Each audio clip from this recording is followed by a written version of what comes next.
দিনে দেশ নায়ক তারেক রহমান 17 ইসলামিক বক্তাদের রাজনৈতিক বক্তব্য থেকে বিরত থাকার আহ্বান জানান বিএনপির নির্বাহী কমিটির সদস্য চট্টগ্রাম ৯ আসনের সম্ভাব্য পদপ্রার্থী মোহাম্মদ শামসুল আলম। নগরীর ১৮ নং পূর্ব বাকলিয়া বিএনপির সাবেক সাধারণ সম্পাদক মোহাম্মদ মহিউদ্দিনের উদ্যোগে শীতবস্ত্র বিতরণে এই মন্তব্য করেন।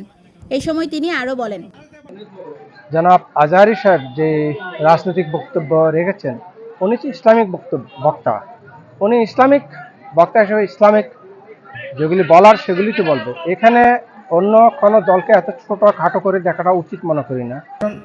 আমাদের বাকুলিয়াবাসীর জন্য যদি আমরা কিছু করতে না পারি তাহলে আর বাকুলিয়াতে জন্ম করে লাভ কি এবং থাকেও লাভটা কি?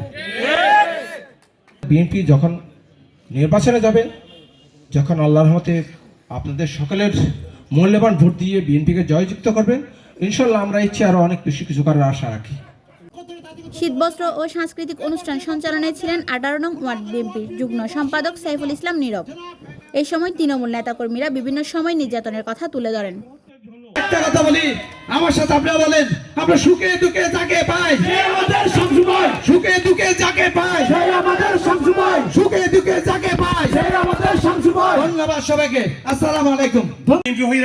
মানে জেল হাডার যাহাকে এনারা দোয়া করিবেন ইনশাআল্লাহ, আর যেন আর সমস্যা সুন্দরভাবে গইতে পারি। যে কম্বল বিতরণ করিব উদ্যোক্তা ঈদে আর আলহাজ মহিউদ্দিন চৌধুরী।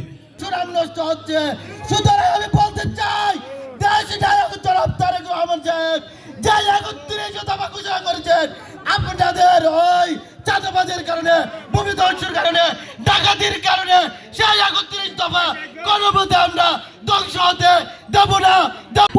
প্রতিযোগিতামূলক রাজনীতি করেন, প্রতিহিংসা নয়। প্রতিহিংসা করে আজ পর্যন্ত কেউ টিকে থাকতে পারে নাই। যখন মীর মোহাম্মদ নাসিরউদ্দিন সাহেব মেয়র নির্বাচিত হয়েছিল, আজকে আপনাদের সামনে আইলের মতো একটা রাস্তাকে ২০ ফুট প্রশস্ত লম্বা চৌড়া একটা রাস্তা করেছে সেই বিএনপি সরকার আমলে। অনুষ্ঠানে প্রধান বক্তা ছিলেন নগর বিএনপির আহ্বায়ক কমিটির সদস্য নুরুল আলম রাজু। এই সময় তিনি বলেন, ৫ই আগস্টের পর আরেকটি রাজনৈতিক দল নামে দানবের মুখোমুখি হতে হচ্ছে।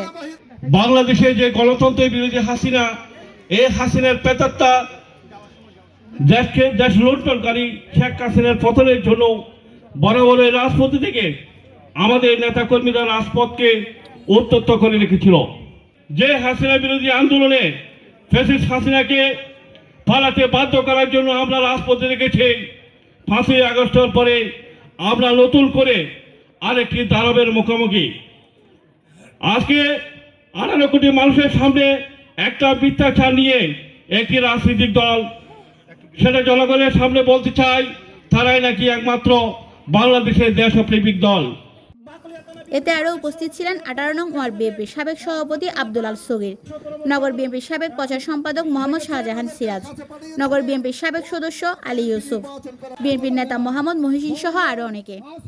অনুষ্ঠানে ২০০০-এরও অধিক হতদরিদ্র মানুষকে কম্বল বিতরণ করেন দলটির অঙ্গ সংগঠনের নেতাকর্মীরা। আসিফ, দিদার, মনি, ইমন সহ একটা বিশাল মিছিল এসেছেন। আজকে সবার পক্ষ থেকে তাদেরকে ধন্যবাদ জানাই, সবাইকে তারা ডেস্ক নিউজ চ্যানেল। করতেছে আপনার